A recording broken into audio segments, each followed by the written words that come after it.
Hey guys, Jim here with Creative Play and Podcast Network, and here we are again in August. It is now hashtag RPGaDay again for its 8th year. God, it's been so long. Again, we're joining in with all the other tabletop gamers out there to get creative and use the prompts now for RPGaDay 2021 to inspire you guys to all write, vlog, blog, draw cool pictures. This year they're asking for whatever you do. So we are going to go ahead and start out with the next day. All right, guys, here we go. Hi, this is Kelly, aka Trixie from Ragnarok and Roll, assigned to Ragnarok Story, and Tilda Wimblewick from D&D Journey of the 5th Edition. First off, I would just like to say thank you to everyone for listening to our varied adventures, as well as for rating us on iTunes and RPGpodcast.com. If you haven't rated us yet, we would greatly appreciate it if you could. And if you're looking for more ways to support our efforts, we are now on Patreon, a great site where you can help us continue making more podcasts, as well as some special surprises for our patrons. If you can, please look us up at www.patreon.com/cppn. Every little bit helps. And again, thank you for listening. Hey guys, it's Jim. And Kelly. And we are back with hashtag RPGaDay 2021 August the 2nd, which is, depending on what your dice comes up, map, senses, plan, or voice. So Kelly, I heard you were rummaging through your dice bag earlier. Yes, actually. So, I rolled plan. Ooh, I will be a traditionalist and stick with map. You'd like it all mapped out for you. And I never like to map too much out. I like to keep it free form. Then why don't you start us off? Okay, so I will start with map. And from a GM's perspective, I just want to throw out there for you GMs, do not go crazy with your maps. Start small. It's one of the biggest pieces of advice everybody gives you out there. It's just like your adventure. Start small, map the village or the town or the inn that the group is in, or the spaceship, the quadrant of space that you're in. Don't go crazy, make an entire giant world map that you feel you have to fill in. Make sure you start your map small and leave yourself wiggle room. Like you could put on the map like a blob that is evil empire, a blob that is the good guys, blob that is the redneck swamp lizard people, So things that you want in your universe, map out as generic blobs that you can move around as your adventure group plays, so that way you're not pigeonholed. I mean, one of my favorite games, High Sea Shenanigans, has a really big convoluted map. It looks like a crescent moon of continents. It's broken up with islands. Ridiculous. And I spent tons of time working on it, but the thing is I've still edited and changed things as the adventure goes because I'm just like, I want to do this thing, but it's not there, so it now is. So, or you add an island. Add a mysterious island that the fog passes and it now exists. Obviously, your ship just discovered it for the first time, or maybe it's a moving island. So when it comes to mapping things, keep things vague until you have to make them solid.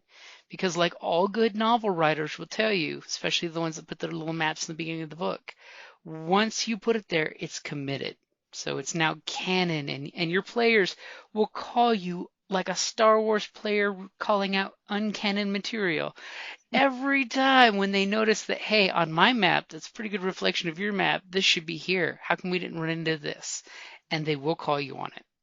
Well, one thing that I like I like what you do with the maps, particularly with the High Sea Shenanigans. You've been doing this a lot, is because we have the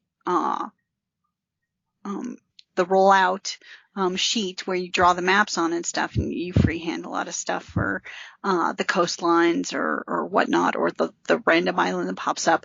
You take a picture of it with your phone at the end of the session so that you can refer back to it. And I thought that's a really clever idea for the map. Yeah, especially for folks out there that use the grid maps and freehand with wet erase markers. Definitely take photos of your maps because A, it'll help you recreate it later. And B, in between game sessions, if you have to clean that map, it is a pain in the butt to remember where everyone was to put them back in a similar place. And you really want to clean those maps because some things can become permanent if they're left too long. Yep. Or in the Arizona heat. Ooh, yeah, all of a sudden it just like cooks it right into the vinyl and it becomes a permanent part of the map. So definitely use maps. Maps are fun. Maps are tactile. There's nothing cooler than making a map, tea dyeing it by putting it in some tea that you've bleached really dark, ripping and burning the edges like a treasure map and giving it to your players, because I guarantee you they will hold on to that map forever as a keepsake. Yes, we will. And there's folks online that you can commission to get professional maps done too nowadays, which is that's definitely a cool thing too. And I think there's actually some programs that will do certain types of map building. I think. Yeah, it just one quick Google away, and there's a lot of cool new programs now that will either give you random maps, like on Twitter. There's a bot on Twitter that I follow their account. Every day they pump out a random map that they random generate. Some of them are great, some of them are crap, but you never know when you need a random map, especially if you're playing on Roll20, that you could just whip this map out and totally, picture says 1,000 words to your players. If you throw this map out to them, it can totally change how they're perceiving what you're describing if you're either not describing it well or if you're having to use the wrong map for the right situation and have to tell them, ignore the snow, that's actually sand. Yeah. Or, well, I mean, and I remember when I was a kid and I was, playing D&D, especially like when they came out with the map of Greyhawk. Oh, Oh yeah. man, I just thought that was the coolest thing because then it was like I was looking at, like the Lord of the Rings map at the front of the book. It gave you this world that you could imagine. And that was it was so captivating when I was young. And so maps have always kind of had a special place in my heart. And like when I read a fantasy novel and they have the map of the land, I used to draw my own little, fantasy lands with, interesting topography and stuff. So it was a lot of fun. Yeah, there's nothing cooler than reading a fantasy book, and when they mention the landmarks, you can flip to the front, and there's that map, and you can Indiana Jones that map, of following the path of what do you think they're going to hit next on the map. Yeah, it was really cool. Maps are super fun, and they're great references. They really are. Especially if you want to maroon your players somewhere, and they want to get to somewhere, and you're like, that's on the opposite end of the map. You can either Indiana Jones fast travel that stuff, or you can Tolkien and make them go through every encounter to get there. By the way, GMs, never be afraid to fast travel your players. There's a reason why games have fast travel, because sometimes we just don't want to sit through 3 weeks of journey. You roll the dice, make one check, and say, random encounter did not happen. All right, you guys did good.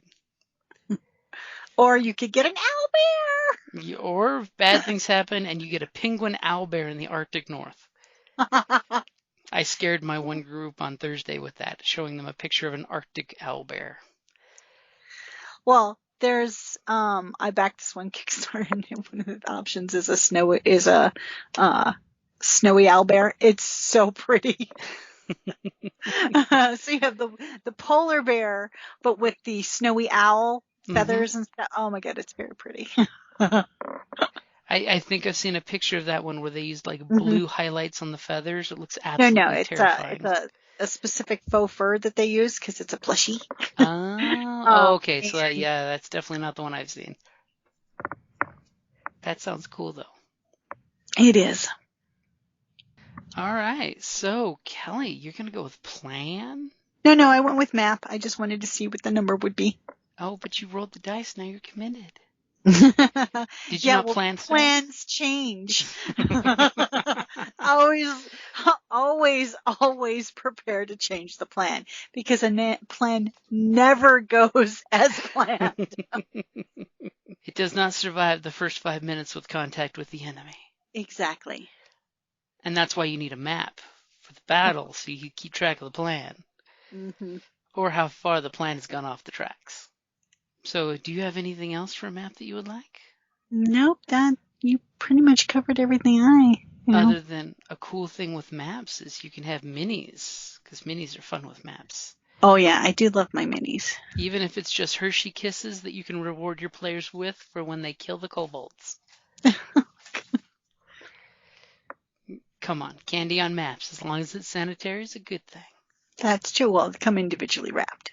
Because, the nice thing when you have candy on your map, you can be super tactical on your combat, which is our little teaser for tomorrow, which is going to be August the 3rd, Tactic.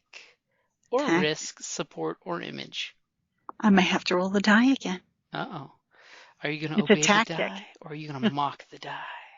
Well, we'll see. Okay, guys. So thanks for joining us for August 2nd and helping us map that out. Alrighty, guys. Thank you for listening.